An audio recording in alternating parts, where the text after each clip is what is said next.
It seems like everywhere you go in Canada, every Tim Hortons, every fast food restaurant, any type of customer service outlet, you're going to be met with a temporary foreign worker, someone who's not Canadian, who's not from here, and there's going to be a language barrier. I've noticed this over the past 10 years, and I've just wondered, what does this mean for Canada's multiculturalism policy, our social cohesion as a whole? And also, is this building deep resentment by Canadians towards minorities because there's a perception that temporary foreign workers are all immigrants and that they have no potential concern to establish roots in Canada and treat us transactionally? Now, a lot of people say Canada is dependent on immigration for its future. That's an understatement. In 2022, 90% of our population growth came from immigration, and that number is only going to continue to rise, especially as the birth rate in Canada continues to go down. But I have to make this distinction here. There's economic immigrants who have to fill out a form. It's points based, so they have to show that they have money in the bank, that they have academics, they're professionally qualified, and they're going to continue their professional career here in Canada. Perhaps they also have young children and they want to raise their children as Canadians. So they see themselves as establishing large roots here in Canada and building the country forward. Economic immigrants typically account for anywhere from 200 to 300,000 immigrants on an annual basis. And I think most Canadians are 100% okay with that because it helps build our economy and helps build our country well into the future. But then there's temporary foreign workers. As I mentioned before, temporary foreign workers initially were for agriculture and construction, and employers had to show that no Canadian was applying for these jobs. So they were forced to go outside of Canada to hire work on a temporary basis to fill those labor gaps. Well, fast forward to the 1990s and 2000s, and temporary foreign workers are in almost every sector of our economy, and the numbers are growing year after year. In fact, temporary foreign workers account for 1.25 million new arrivals in 2023 alone, completely dwarfing economic immigrants. And both are guided by very different purposes. Again, economic immigrants are looking to build their career and their future here in Canada, so they naturally have a stake in community building. And this is why Canada's multiculturalism policy also includes making sure there are settlement services, there's cultural centers, there's communities and social networks and groups for newly arrived immigrants, economic immigrants, to establish themselves in Canada while they're getting settled.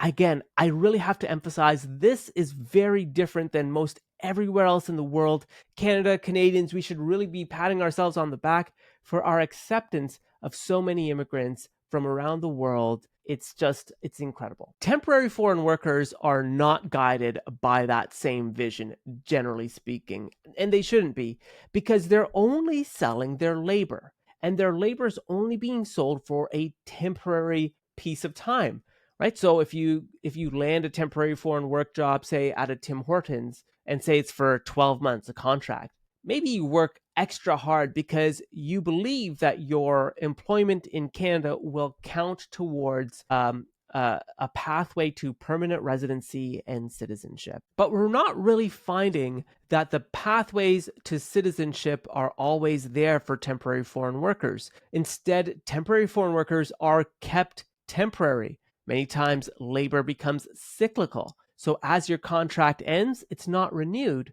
And the employer says to themselves, why extend Christopher when I can just go back and hire another temporary foreign worker in his place? And I can keep doing that year after year after year so that I never run out of someone who's very eager to work in that job. And I know this is a generalization, but someone who's guided by labor leading as a pathway to citizenship may not give as much care, effort, and times. This includes personal hygiene, personal space, typical like social cues and social norms. Again, when you think of young people guided by labor as a pathway to citizenship, they're not necessarily concerned with social cues and social cohesion.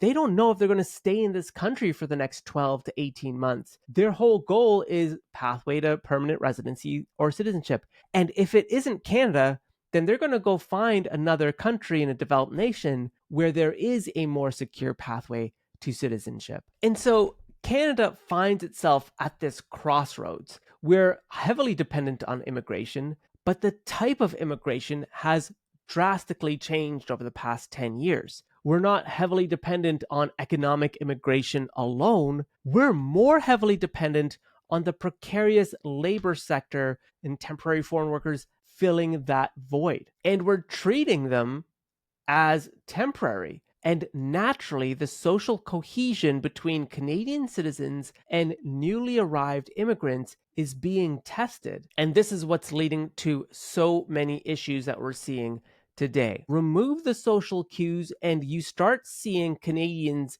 as polite as we are, getting very frustrated and very upset with the level of service, the level of social lack of social knowledge that exists. And I think Canada, by bringing in so many temporary foreign workers and not building the proper bridges, building in some type of social cohesion framework or policy, that's led to a lot of issues, especially in our big cities where temporary foreign workers are highly visible. Moving forward, I think Canada has a pretty solid vision of what it can do. And in many ways, you boost economic immigrants to a higher number and you lower the number of temporary foreign workers. Now, on paper, of course, that makes sense. And I think most Canadians would agree to that. But of course, there are serious considerations for our labor market as well. And how do you pursue and how do you get employers to hire Canadians over temporary foreign workers? That's a real challenge now that we've let the cat out the bag with TFWs and the International Mobility Program. But I'd love to know what you think. And specifically, I'd love to know what you think as the way forward with Canada. Because now that it's here, it's not like we can turn it back. But this does mean that we have new issues here in Canada that we really need to fix and solve. Otherwise, we may descend even further. Let me know what you think in the comment section below.